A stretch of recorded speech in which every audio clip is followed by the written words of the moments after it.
Welcome to the Teacherdemic Tutorials. Do like, comment and subscribe to my channel.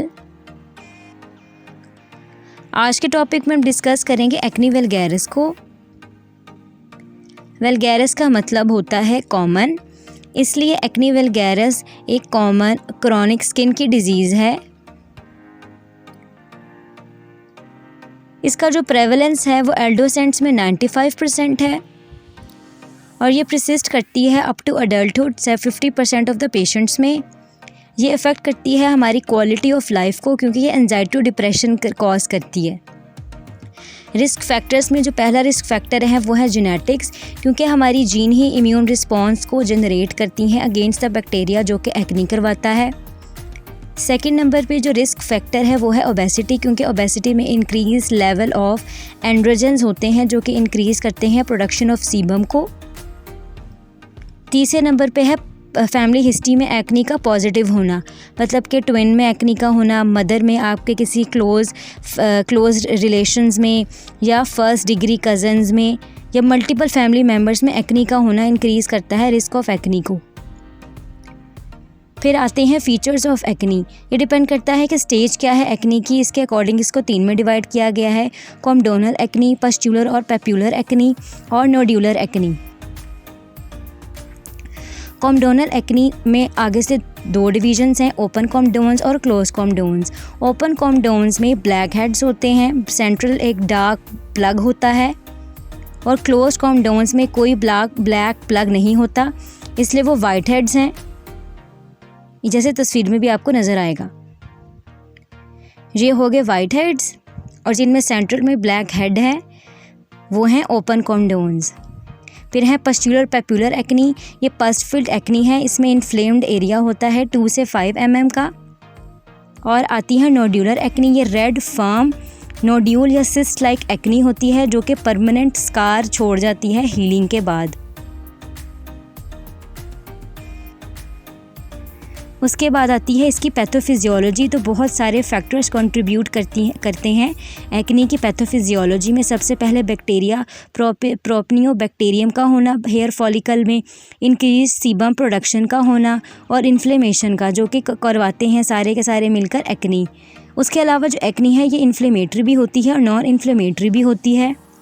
Non inflammatory में कॉम्डोनल acne, जिसमें open और close कॉम्डोन्स आते हैं, और इन्फ्लेमेटरी में पस्ट्यूलर और पेप्यूलर और नोड्यूलर एक्ने आती है।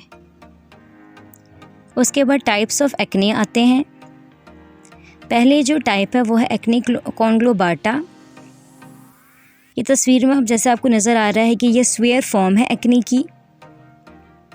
इसकी जो करेक्टरिस्टिक फीचर्स हैं कि एब्सिस का होना, सिस्ट में सिस्ट जो हैं वो पस के साथ लोडेड हैं।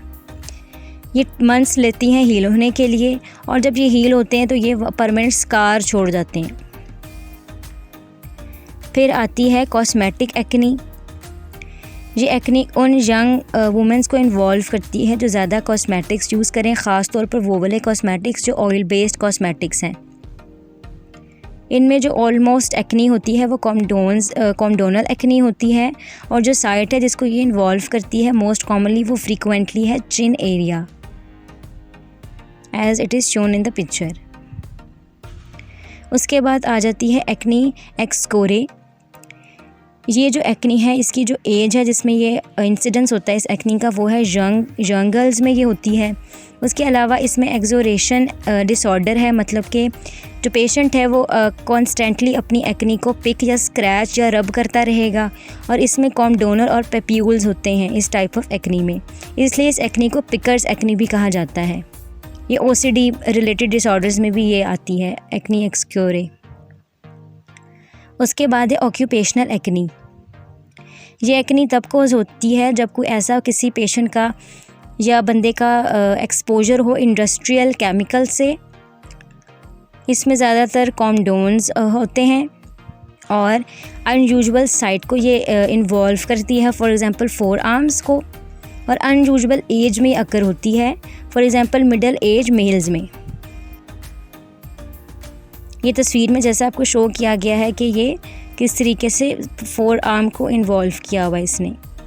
उसके बाद है प्लान ऑफ मैनेजमेंट। पहला प्लान होता है इंड्यूस करना क्लियरेंस ऑफ लीजन्स को कि वो क्लियर हो जाएं, फिर मेंटेन करना रिमिशन को कि वो वर्सनिंग ना हो सिम्टम्स के और वो रिलीफ रहे, वहाँ पर दोबारा से वर्सनिंग ना हो एक्ने की।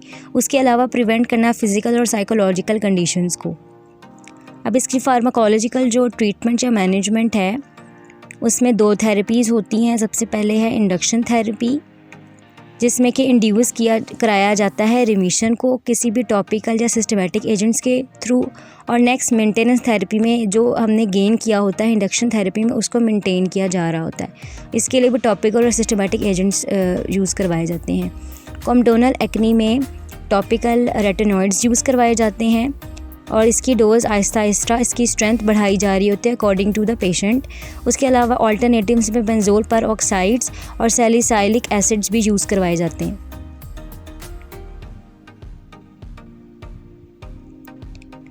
नोड्यूलर एक्ने में जो ट्रीटमेंट यूज़ करवाया जाता है, जो कॉम्बिनेशन थेरेपी, वो है ओरल एंटीबायोटिक्स, टॉपिकल रेटिनॉइड्स और बेंजोल पेरोक्साइड का एक कॉम्बिनेशनल थेरेपी दी जाती है। नॉन फार्माकोलॉजिकल मैनेजमेंट या ट्रीटमेंट में कुछ चीज़ों को इंश्योर किया जाता है। सबसे पहले तो ये कि लेज़र थेरेपी हो रही होती है, इसमें केमिकल पील्स हो रहे होते हैं और कॉमडोनल एक्सट्रैक्शन, बट ये वो सारी ट्रीटमेंट्स हैं जिनका कोई मेन स्टे नहीं है। एडवाइस किया जा रहा होता है पेशेंट को कि वो कंट्रोल करे अपनी डाइट को, जो मेडिकेशन उसे दी गई हैं वो उसे कंटिन्यू रखे, प्रॉपर यूज़ करे और काउंसलिंग, ताकि डिप्रेशन और एंजाइटी ना हो। Thanks for watching. Do like, comment and subscribe to my channel.